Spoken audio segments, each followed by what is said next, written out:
Over 2 decades of sports radio dominance in Utah. My favorite. This is DJ and PK on 97.5, the KSL Sports Zone.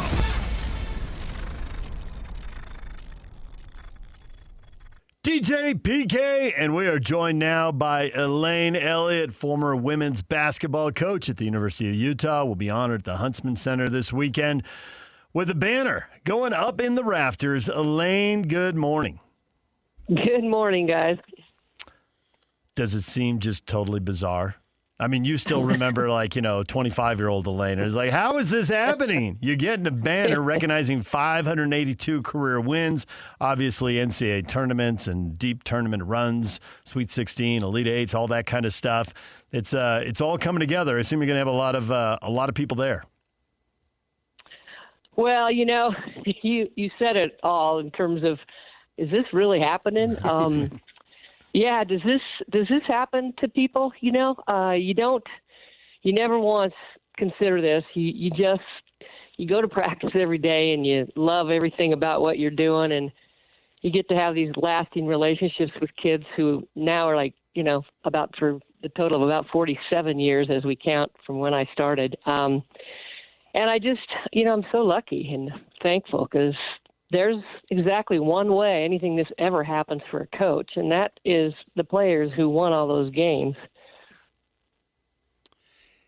I've known you for a long time, and you always were a good interview. You'd speak your mind, and I'm just wondering what you think of the advancements in women's sports. You're one of the OGs. I believe you played at Boise, and I'm guessing for when you did that to what it is now, the progression that has been made maybe blows your mind, but assess the overall state of women's college basketball compared to when you started to where it is now. Well, the game itself is amazingly, watched and followed and adored. I mean, those are that's the biggest difference, right? We didn't play in front of a lot of people till later on in my career, and then we had some pretty big crowds at times, especially with the rivalry game. We all know what that does to people. Yeah. So that's the biggest, greatest, coolest thing that's happened. I mean, the entire process of women getting scholarships and getting money to make their way through school. I mean, that is all thank goodness, right? Was long due, and women just they didn't play for that reason, and yet they deserved all of that alongside their male counterparts. And now, of course, you're right. The game is just crazy now in this new model of college athletics. For me, I coached at the right time. I have certainly, I have no ill feelings towards the people in the game now and what is out there for them, although it's still a small minority of them. You still have the majority of athletes at the college level are amateurs. But the way it's changed now with basically the pro levels up in football and obviously men's basketball and other sports like women's basketball, who some of those gals are making good money, it's still, the model is professional. And, I wasn't a part of that. And I'm kind of glad not to have been, just because I would have had a lot bigger job to do, although I would have had a much bigger staff to get it done. Yeah, there you go. So maybe I wouldn't have minded that. Just the idea of, they've got to come to terms with what this model really needs to be to service the idea that it's even on college campuses. It is a pro model in ways that yet don't really fairly address the pro part of a pro sport. I mean, pro sports has it figured out. Obviously, they've done a lot of things to try to keep the product competitive because that's still the best thing for the game. And the colleges and the NCAA don't yet have those answers in writing. So we'll see. PK mentioned you played before Title IX was fully implemented. And now there's scholarships, there's planes. Depending on the school, there might even be chartered planes. What was it like when you were playing basketball in high school and college? What was it like? How different was it? Can you give people some tangible examples of how it's just completely changed? Well, even though Title IX came in 73, it took some years to actually get money. I received $500 in my senior year. That's a change. The experience was, we just had the things that create the stories for us are a lot different. Ours were van rides, right? I don't remember flying anywhere except back to the national tournament. So we're in 13, 14-hour van rides to go up into the Seattle area, and our coaches are the drivers. But we tell the stories of what happened in the vans and the cars. And we couldn't wait to get to practices after winter breaks, and we end up coming back like 2 hours before practice is going to start, and it has just snowed, and so we're out in our cars in the parking lot doing cookies, just waiting for the doors to open, because all we wanted to do was get in and get back to playing basketball. The memories are different, no better, just different. And it was, I was in the old guard, but not the ones who created the situation for women. Those were the Fern Gardners and the Norma Carrs. So I was a recipient of it, for sure. Had great college and high school coaching opportunities, really because I had played college basketball. That is what made women qualified enough in people's eyes to be a college coach, was having played in college. So you can see the differential there for men and women as we started out, even back then. This quote you gave me is coming up on 30 years old when I used to work for the Tribune and covered men's and women's basketball for the U of U. And it has stuck with me all this time. And I loved it, and I'm going to repeat it. You said, women's basketball jobs are good when men start wanting them. And I thought that was just brilliant. And you put it out there, and there was a bit of sarcasm, but a whole lot of truth. And we see that today. I mean, the fact is, these are great jobs now, and that's an advancement. So I guess you got to take it, right? Right. I mean, the advancement in it is just, what is valued, obviously, in our culture, and sport is no different, as you see the changes in the monetary systems of athletics. As soon as there was money in it, guys wanted it. Right. And that's pretty simple. It's not, it's just the truth, and, no anger.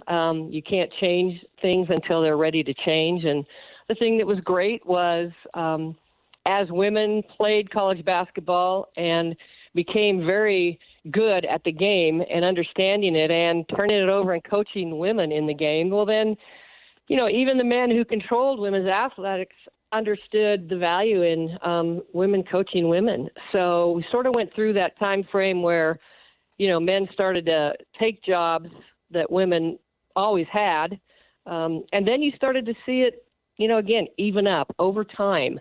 And there became qualified women who just said, and were successful. And it just opened the door for women to be in what has always been a male world. And there's just great jobs out there. And there are great women and men coaches. 582 career wins. I guess you're going to put that number up on your banner. I was surprised when you said it'll be great to have a lot of your former players back for this, because you continue to apologize to some of the players from the early years. Yeah, back sure. to PK about the truth and the sarcasm. So explain why that is. Look, I was 27 when I started, and I didn't want Fern to retire any more than the players wanted Fern to retire. I wasn't ready, but she was. So thankfully, she pushed hard enough that I had that opportunity. But, I got better every year that I've coached. I mean, the best coach I was the last year I coached. And I don't know how it could have gone any other way. I look at things in life the same way. I've never thought I knew it all, or thought I, had it all, or thought I deserved it all. I just kept I kept doubting myself. That's how I got better. I kept trying to get better at the things I didn't do well. And so, of course, the recipients of the worst of that were my first players. Yeah, I mean, I think you can say that across the board. I listened to a podcast with Morgan Scally, and he was talking about how Kyle Whittingham has told him, you're going to go through a learning curve. You've been trained, and he was trained to be the head coach of U football longer than you were trained to be the head women's basketball coach, obviously, because he'd been an assistant for 20 years, and you just said you were 27, and he's 20 years older than that right now. But he understands that there's going to be a learning curve. So I think that most people would understand that you would get better. And I'm wondering, with the knowledge that you have, and you decided to retire, I think right around the time they were switching conferences, if I remember correctly, that with all the stuff that's available today, combined with your knowledge, like you used to have to stand up the tunnel, and I'll pull back the curtain a little bit here, and have to bounce the balls a lot, because that meant, guys, somebody over there, you're going over your time, and it's our time to get on the gym. Because you told me that, and I remember those days. We had conversations, right? Well, now you got adjacent to the Huntsman Center, essentially, you got this beautiful facility, and the number of women's basketball players that are available, the recruiting pool. You used to have to go to Canada and look under rocks to get players. I mean, the way you recruited, and you found players everywhere to get them to come to the U of U, and were extremely successful. I was wondering, how do you think you would do today with all the far more advantages that are available to everyone? Well, it's beautiful to see those facilities and all the things that are available to coaches and coaching staff. The thing that doesn't change is the stress and the winning and the losing. I think as far as how I feel about the game, or my own understanding and knowledge and how that would transfer, I'm really confident that it wouldn't have changed anything, that I would be successful. The resources would grow with the competition.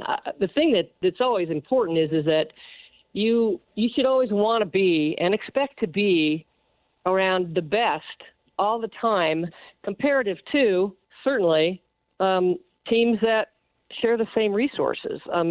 We were never in a power league, but we were always the best at the leagues that we were in. I look at the game now, and I watch the game, and I've had the opportunity to do some analysis actually for the first time on TV, which, now here I am starting over again, right? Just the rookie, the newbie. But I just feel like that's just the part of it is still, what do you do on the floor? What do you do to coach? What do you do with the players? How do you get them to be their best, and how do you perform well enough to help them be their best? So that hasn't changed. I mean, if I just went to practice for 2 hours a day, I'd still be in college athletics. I love it. I just want to sleep at night. The stress is real. The need to win and lose is real. Right. And even though it seemed like I maybe was retired earlier than some, I started earlier than most. Yeah, there you go. That's true. This media job, how did this happen? Because for people who watch the games on ESPN Plus, you're the analyst. How does this happen? Are you going to be calling this Cincinnati game and just take the headset and then walk out there at halftime as they reveal the banner? How does that work? Yeah, I actually am. When I first started this, of course, I had known about the banner for a while, so it didn't strike me as unusual that I would just do the job I had that night, and then we'd have the banner reveal. Now, this week has been a little more stressful. Just kind of all the things that happen around it, and but yeah, that's fine. What would I do otherwise, right? I'd be chit-chatting with other people. Instead, I'll just chit-chat, with Tony. So it's just been fun. They wanted to have a coach. They thought it might be an interesting perspective to use somebody at Utah with my background, just so that I kind of had the stories that nobody else had, and kind of had the experiences that nobody else had within the program itself. And they wanted to present that to the TV audience. And I thought that might really be cool to do, and I really enjoyed it. You guys don't believe that, do you? Well, you've evolved. Let's just leave it there. You've evolved, Elaine. See? You continue to grow and evolve. I had a long ways to go, and hey, even the dumb ones can make it at some point. I think one of the fun things for coaches is to bring in an 18-year-old kid and then watch that person, man, woman, whatever it might be, grow up, so to speak. And by the time they're done, especially in that age group is a massive difference in just life and maturity from the time they're 18 to the time they're 22, 23, and they're ready to go on and they're done with their athletic eligibility, right? And that's the fun part, to see players develop as human beings and, of course, on the floor or on the field, whatever it might be.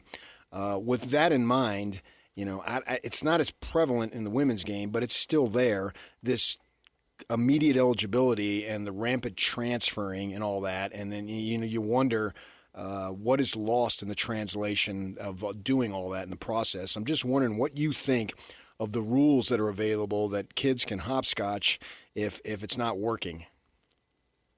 Or even if it is working, for that matter, they still want to go. Yeah. I mean, that kind of goes back to my earlier comment about, basically the colleges everybody's a free agent every year of their eligibility. I mean, who could manage that? And what's good about that for the game, the university game? I mean, there's just nothing good about that.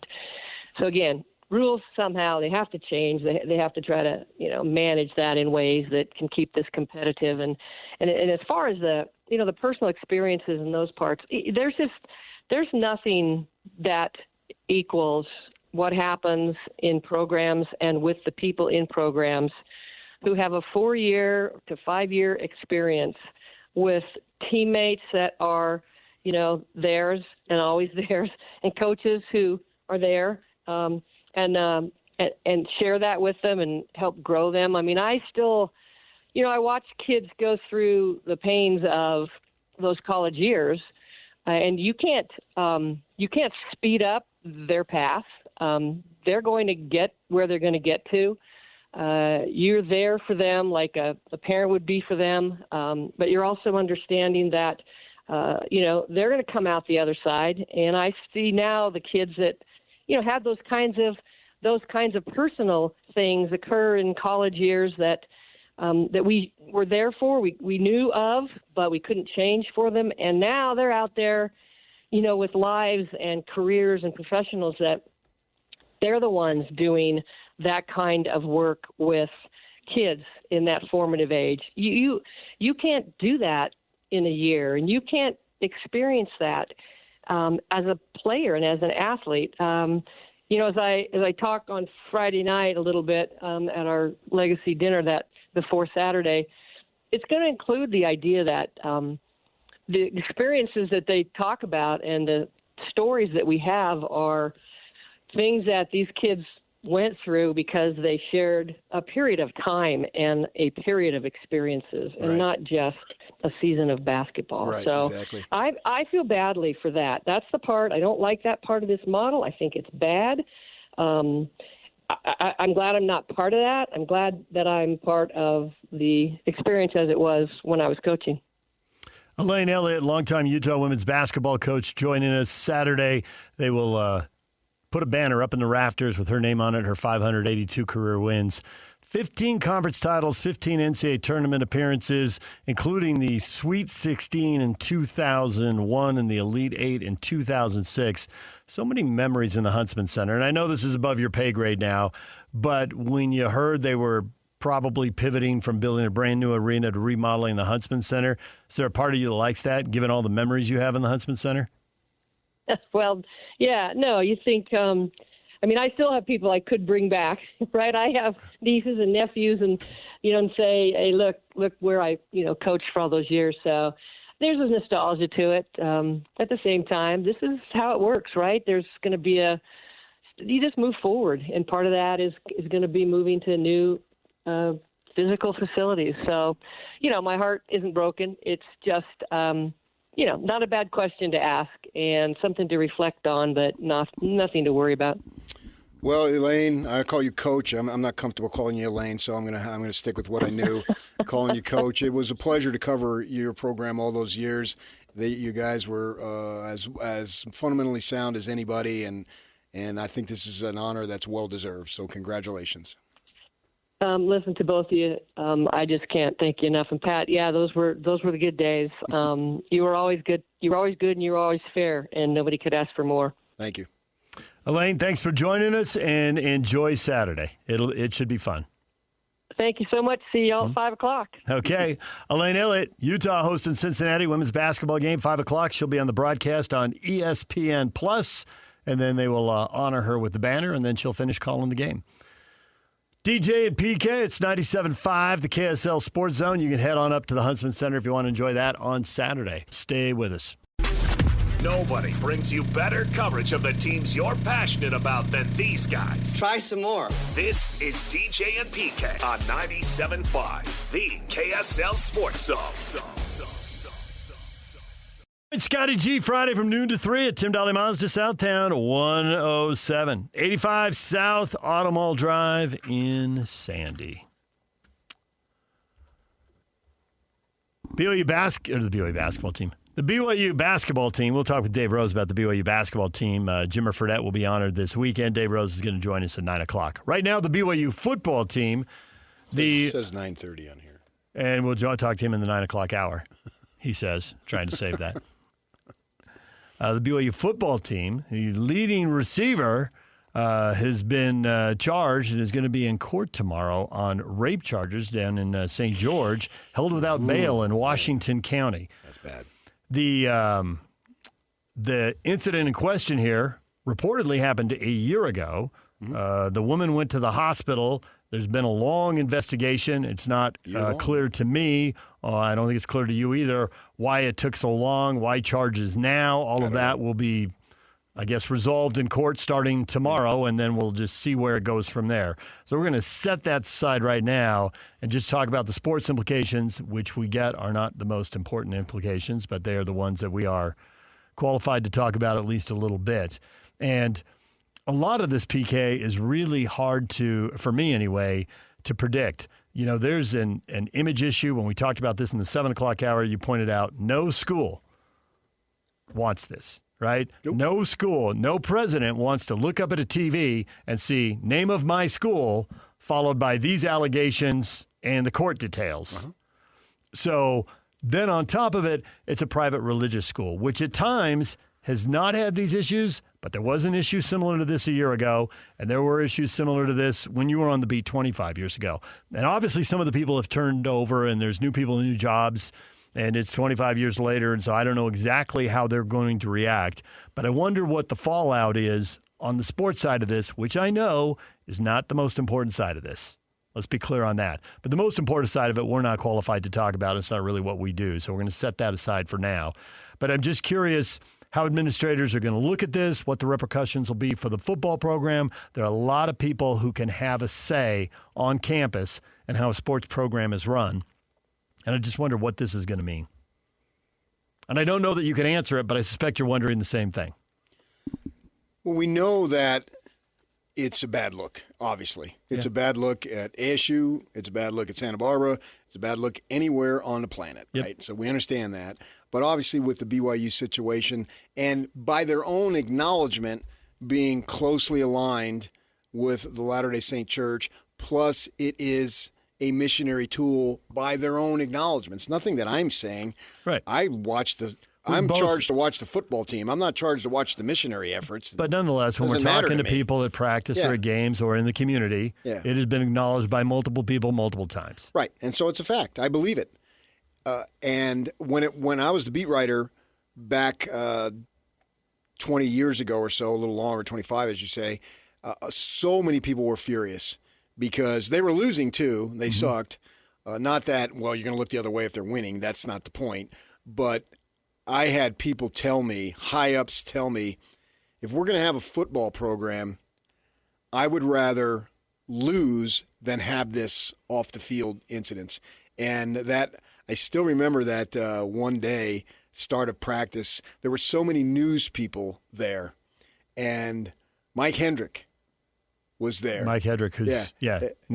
we're reporting from my old station at that point, but at this point, And my old one too. yes, and now anchoring here at Channel 5. Yeah. And he interviewed me on the sidelines there at that time, and now he's the lead anchor there at Channel 5. Dude is buff too, man. He's buff, and it was such a big deal, and it was a stain.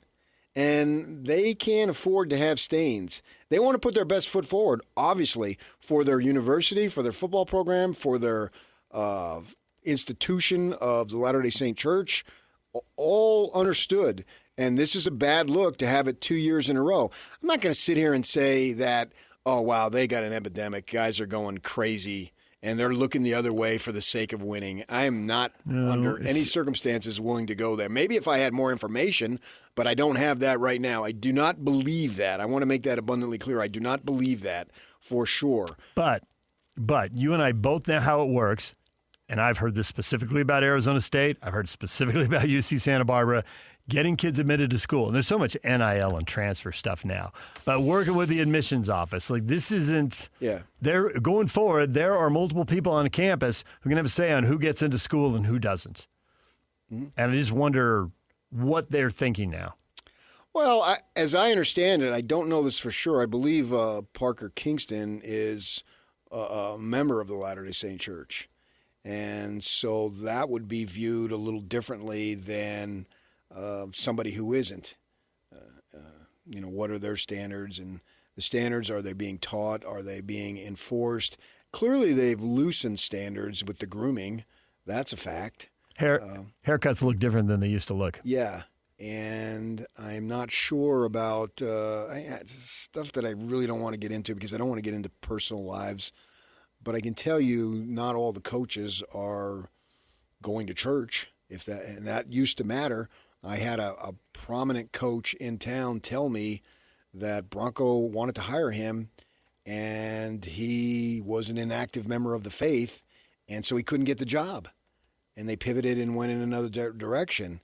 And he told me, he said, I would have been in, you criticize me or take shots at me, I don't care. This is what he told me. He said, I would have been better off if I was not a member of the faith and on the rolls than being a member of the faith but not participating. And I said, well, why didn't you take your – he told me, he said, I would have stood a better chance to have the job if I was excommunicated. And I said, well, why didn't you do that? He said, because then my mother would have been furious. And so he didn't get the job, and he continued to coach. He was a high school coach, and so be it. So now I'm not sure that's the standard anymore. And that's fine. They can do whatever. I'm just pointing these things out. I'm offering no value judgment. I couldn't care less whether a kid wears an earring or has a beard or has longer hair. It absolutely does not matter. It got to the point, I will tell you, a prominent player, a coach told me this, and I will not say the coach. I will not say the name of the player, but you would know him. And that some BYU leadership person 20 minutes before the game was to begin, came and told the coach that player needs to shave. He cannot go out there like that. And the coach was furious, and the player, and that stuff has seemed to have been relaxed. I don't think certain tenets have been relaxed by any stretch, but they're going to have to roll with this and continue to try to be better. The thing that I would say, in particular, there's some new people who have had some leadership positions, and I think that they really revel in that. And so they've been vocal in saying that BYU is different. And the problem with that is that you can say that all you want, but you can't control how it's perceived. And the way it's perceived is BYU is better. And that's where the Lord steps in and magic happens. Got everybody upset.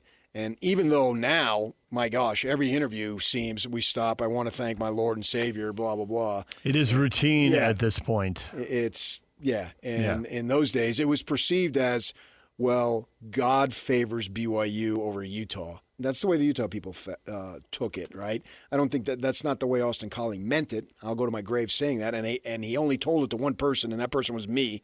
I was standing right there. It was a one-on-one interview. And so with that in mind, you got to be careful in pushing the BYU is different. We strive to be different. We want to be the best version of ourselves that we can be.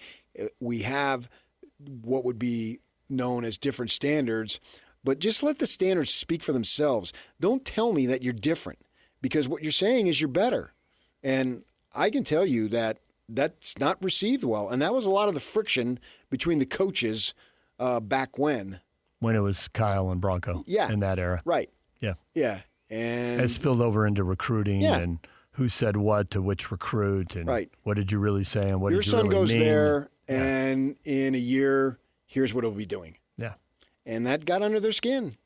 You know, you can and take shots at me all you want. I'm totally fine with it. I'm telling you what was told for me. People trust me. You just had Elaine Elliott. One of the greatest things that people can say to me is you were fair, and that's all we can ask for. I covered her program many, many years ago, and I saw her at Dirk Facer's memorial when he passed, and we chatted a little bit, and now we chatted again. And to have somebody say that to me, that's a compliment to me. It should be. And so I'm reporting, and I'm saying, and not really reporting, but talking about what people have told me. And we had Ronald Feldberg on and said, we need to tone back the idea that we're different. Sure, we have standards that are different, but just let it speak for itself, because you're going to fall short. We're all human beings. This may be a gross example. You have to let the legal system play out. You know, in this country, you're innocent until proven guilty. So I think that's what you have to do. And the Retzlaff thing, I think, was dismissed and all that stuff, if I remember. But there was still an impending suspension because of the honor code. I don't know what's going to happen here. I hope for the best for all involved, obviously. But that would be my caution, is just let the standards speak for itself and be a little more humble about the standards and just go about doing what you do. DJ and PK, it's 97.5, the KSL Sports Zone. Dave Rose coming up at 9:30. Jimmer Fredette getting a banner raised this weekend. We will get to that coming up. Stay with us. This is Utah's best coverage of the Utes, Cougars, Jazz, and Mammoth. Here we go. From the guys who have been there for all the biggest moments in Utah sports history. You're listening to DJ and PK on 97.5, the KSL Sports Zone.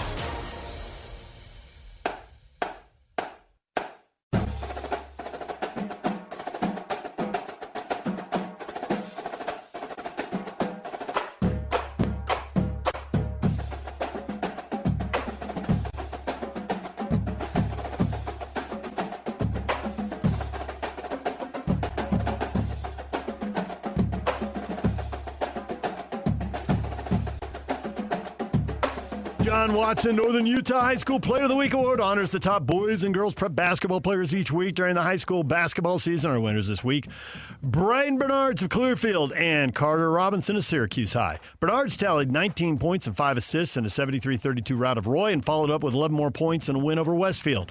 Robinson tallied a double-double, 24 points, 10 assists in the Titans' win at Weber. See why new and used car buyers give John Watson Chevrolet more 5-star reviews than any other Chevy dealer in Utah. John Watson Chevrolet, your 5-star Chevy dealer. PK, as long as we're talking about guys from northern Utah, how about Sam Merrill? You see his game last night? Former Utah State Aggie. Career high 32. Career high 32 points. He went out and hit 9 straight shots in the first half. 7 of 7 from 3 in the first half. Of course, now they're playing the Wizards, who are terrible. And I think the bigger story is how he fit in and be able to benefit from James Harden. Because I think James Harden has scored a bunch of points. He's made millions beyond he could ever spend. So I don't think that he's the ball dominant guy that he once was. And I think he's looking to win. He said that. I'm 36 years old and I haven't won. And so if he can get Sam Merrill open shots with feet set and it's all about the postseason. It's great that Sam had a beautiful shooting night, but Cleveland has NBA Finals aspirations. As they should, because you've got the Celtics. We'll see if Jason Tatum comes back, on what level of talent he can possess. He's very talented, but how much time does he need? And then you got Detroit, and really who else? And Detroit's unproven. 97.5, the KSL Sports Zone.